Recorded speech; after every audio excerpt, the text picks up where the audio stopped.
Esse é o Ancapsu e nós vamos falar sobre a situação do Anderson Torres, que era o secretário de Segurança do DF e que está preso até hoje. Que coisa curiosa isso, como é que ele pode estar preso até hoje? A gente vai desvendar essa história e vamos aproveitar e vamos falar de alguns outros temas ligados ao dia 8 de janeiro. Essa notícia foi sugerida por Peter Tem Mais Canal que a minha TV Box, Dick o Vigarista e várias outras pessoas. Obrigado aí ao pessoal que sugeriu a notícia, obrigado a você que está assistindo o nosso vídeo. Se você gosta do nosso conteúdo, por favor, deixe o seu like, se inscreva aqui no canal, né? Pois bem, o Anderson Torres prestou depoimento numa ação lá no TSE que pode tornar o Bolsonaro inelegível.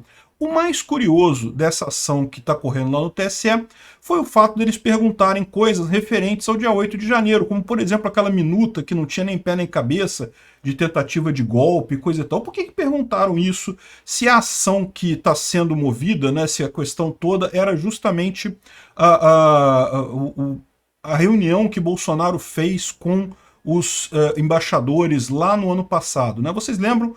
Quando foi, se não me engano, em julho do ano passado, setembro do ano passado, eu não lembro a data exata, o Bolsonaro fez... em julho de 2022. O Bolsonaro fez uma reunião com embaixadores estrangeiros e falou contra as urnas eletrônicas. Então, por isso, foi aberto o inquérito contra ele no TSE. E esse é o inquérito que eles querem levar adiante, por quê? Porque é o inquérito que já está mais avançado dentro do TSE. Como eu expliquei para vocês, o TSE, quando chegar em abril, no final de abril, já vai ter uma troca de ministros e vai entrar gente mais favorável ao Bolsonaro ou menos petista lá no TSE, o que vai dificultar o andamento desse processo de inelegibilidade contra Bolsonaro. Então eles querem decretar a inelegibilidade do Bolsonaro agora, antes dessa troca em abril. Só que aí eles têm um problema. Por quê? Porque processos demoram, né? A justiça é lenta pra caramba. Então esses processos, por exemplo, referentes ao dia 8 de janeiro, não vão ficar prontos, não vão estar a ponto de ser julgado antes da data lá de abril. Aí o que eles fizeram? Eles pegaram esse processo que já tinha começado antes, que já está mais avançado, que não tem nada demais, que é o Bolsonaro ter falado com embaixadores estrangeiros, isso teria mudado a eleição. Como é que isso mudaria a eleição? Isso não faz sentido nenhum disso mudar a eleição, não tem nenhuma lógica essa implicação que está lá no projeto. Mas o que eles fizeram? Qual foi o truque deles? Eles chamaram o Anderson Torres para dar depoimento para falar sobre o 8 de janeiro. Aí, ou seja, um processo que já está avançado, mas é sobre a situação lá dos embaixadores, acabou trazendo elementos do dia 8 de janeiro agora, e é com isso que o TSE espera condenar Bolsonaro, tornar Bolsonaro inelegível. Vão conseguir fazer isso? Eu acho que não. Por quê? Eu vou explicar para vocês o porquê. É porque o Anderson Torres ainda está preso. É por isso. Porque, na verdade, está mais do que na cara que eles mantiveram o Anderson Torres esse tempo todo preso, esperando que ele fizesse uma revelação contra Bolsonaro nesse depoimento. Certamente houve pressão nesse sentido. Pô, fala alguma coisa aí que pode implicar Bolsonaro que a gente te solta logo em seguida. Eles não têm motivo nenhum para manter o Anderson Torres preso esse tempo todo. Lembra? O Anderson Torres foi ministro da Justiça do Bolsonaro e depois ele tomou posse como secretário de Segurança do DF. A acusação para ele estar preso é que ele teria sido omisso no momento da invasão lá da Praça dos Três Poderes, do quebra-quebra lá no Congresso. Então, no final das contas, essa seria a acusação na história toda, né? Mas para pensar, até o Ibanez Rocha já foi liberado. O Ibanez Rocha é o governador do DF, né?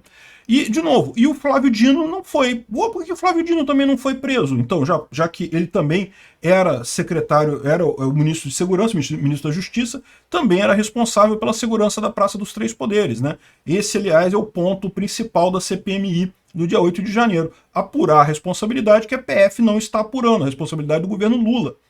Então, até aqui, eles estão colocando tudo como se fosse culpa exclusivamente do Distrito Federal. É o Ibanez Rocha, é o Anderson Torres, que mal tinha tomado posse. Aí você pode falar isso também, né? Ah, não, mas o Flávio Dino acabou de tomar posse, como é que ele já é responsável? Pô, o Anderson Torres é a mesma coisa, ele tinha acabado de tomar posse. Como é que ele já é responsável por um problema desse, né? Não faz sentido nenhum esse tipo de coisa, né? E é o que eu falo para vocês, ele está preso esse tempo todo.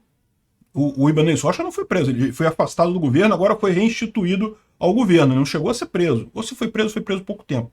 Mas o Anderson Torres está preso esse tempo todo. Por que ele está preso esse tempo todo? Eu já expliquei para vocês, porque eles querem que ele bata a língua nos dentes, que ele fale qualquer coisa contra Bolsonaro. Pressionaram ele esse tempo todo. O fato dele ter ficado preso esse tempo todo, até meados de março, que está em cima da hora para a ação lá do TSE, significa que eles não conseguiram extrair nada dele, né? Então ele está falando aqui que, quando perguntaram sobre a minuta golpista, ele falou que isso aí é lixo, né? Que ele tinha falado isso já, que isso daí alguém entregou para ele e ia ser jogado no lixo, alguma coisa meio folclórica. A gente sabe como é que é, tem uma cambada de bolsonarista que tem mesmo essas ideias meio maluca. E isso quer dizer que o governo Bolsonaro queria dar um golpe? Não, a gente falou isso o tempo todo. Na época, antes, eu falei, olha, não vai ter golpe, não tem essa possibilidade, isso não vai acontecer. E esse tipo de coisa é o quê? É o pessoal lá dos quartéis, lá o pessoal meio amalucado que acabou caindo nesse papo aí, né? Enfim, isso foi a minuta que eles quiseram, mas lembra? A gente não tem acesso ainda ao depoimento dele inteiro, mas eu acho que ele não falou nada contra Bolsonaro. Por quê? Porque está em cima da hora para julgar o processo do Bolsonaro até abril. Para pensar, a gente está em meados de março. Ele ficou preso esse tempo todo, ele poderia ter dado esse depoimento ao longo de muito tempo. Né? E só agora chamaram ele para fazer o depoimento, por quê? Porque devem ter pressionado ele um bocado para ele dar um depoimento que de alguma forma implicasse Bolsonaro, e agora fizeram esse depoimento sem ter nada, sem ter elemento nenhum. Ainda assim, o pessoal do TSE vai tentar de alguma forma associar uma coisa com a outra, né? Por exemplo, o mero fato de terem feito a pergunta para ele sobre essa minuta, mesmo ele dizendo que não tem nada a ver, que nunca falou com Bolsonaro com isso, que não tem nada a ver com Bolsonaro, quando chegar lá na frente, na hora do julgamento, eles podem levantar. Ah, não, mas aqui, mas tem o caso da minuta, que não sei o que é lá, que está aqui no julgamento, embora não tenha nada a ver, o julgamento é sobre a reunião com os embaixadores lá em julho de 2022, né? Mas a gente sabe que foi época em que a justiça brasileira era alguma coisa isenta, né? Quando é para Bolsonaro, meus amigos, pode esperar aquela agilidade fantástica, aquela correria danada, e mais essas interpretações assim absolutas para prejudicar ele, né? Enfim, fizeram o depoimento dele porque não conseguiram nada melhor, não conseguiram que ele incriminasse o Bolsonaro. Ele ainda deve ficar mais algum tempo preso, porque né, vão pressionar ele para tentar ver se ele tira alguma coisa. É um absurdo, é uma injustiça enorme com o cara, mas pelo menos é sinal que o cara é íntegro, né, não entregou o Bolsonaro nessa história. Bom, falando alguns outros assuntos que estão rolando no dia 8 de janeiro, o STF encerrou a análise e o total de presos agora é 294. O resto das pessoas, chegaram a prender mais de 1.000 pessoas no dia, o resto está respondendo em liberdade. Esses 294 são as pessoas que continuam presas lá em Brasília, que tiveram um envolvimento mais direto na coisa, né? E, bom, eu espero que realmente tenha sido feita de forma honesta essa avaliação, porque no devido processo legal, né, dentro de uma democracia, você não pode ter crime no atacado. Todo mundo que estava lá era culpado da mesma coisa, não, tem que individualizar a pena, tem que individualizar as ações que cada pessoa cometeu ali, que foram ilegítimas, né? E sobraram esses 294, e mesmo esses aqui, eu me pergunto, por que eles estão presos ainda? Porque para pensar, né, teoricamente, prisão é só quando você conclui o processo, né? Lembra? Até o Lula tem esse troço, só depois que tiver a decisão final transitada em julgado. Por que esses caras estão presos ainda? 300 pessoas quase, né? Um absurdo isso. Enfim, mas o que dá a entender nessa história toda é esse editorial do Globo aqui, ó, que a CPMI dos atos golpistas é só diversionismo. Não porque o governo já está investigando e não sei o que lá, e não pode fazer CPMI, coisa e tal. Mas, na verdade, o que ele está dizendo aqui é o contrário. Olha só aqui o que eles fizeram hoje. Hoje a Polícia Federal fez busca e apreensão para 32 suspeitos de envolvimento nos atos golpistas, né? E, no final, 294 investigados estão com a prisão preventiva decretada e, de novo, eu não sei por quê. O que eles estão com prisão preventiva? Porque eles tentaram destruir prova? Não pode, eles estão presos desde o dia. Não dá para entender muito bem por que tem essa prisão preventiva, mas enfim. E a Ana Amélia aqui, ela matou a charada. Olha só, a Operação Lesa Pátria é uma cortina de fumaça, ou seja, o que eles, eu não estou dizendo que a operação como um todo mas certamente essa ação que teve hoje, midiática, saiu nos jornais todos, é justamente isso, querendo convencer o pessoal a abandonar a CPMI do dia 8 de janeiro. Vocês já devem ter visto, o Lula moveu mundos e fundos para tentar acabar com essa CPMI, prometeu cargo, prometeu dinheiro, prometeu punição para quem não tirasse o nome.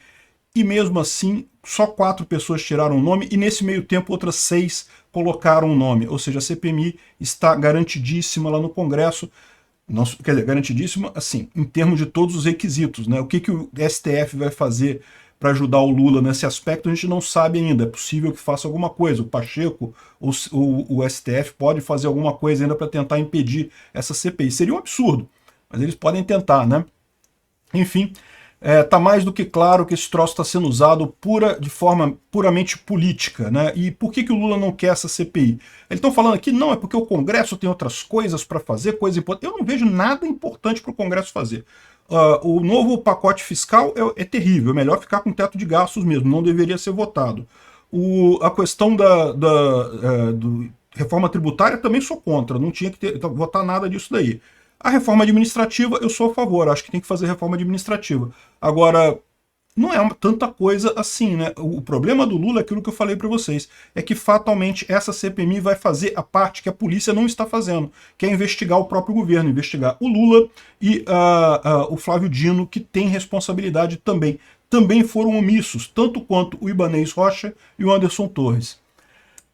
E como se não bastasse, o Alexandre de Moraes atendeu o PSOL e incluiu uma suposta ligação do Fernando Holliday com os atos antidemocráticos de 8 de janeiro. Detalhe, olha só, isso daqui, ó, isso aqui é do dia 15 de março, poucos dias atrás. O Fernando Holliday, ele divulgou esse absurdo, que é um vereador do PSOL que deu cargo à filha de colega, ou seja, é nepotismo cruzado.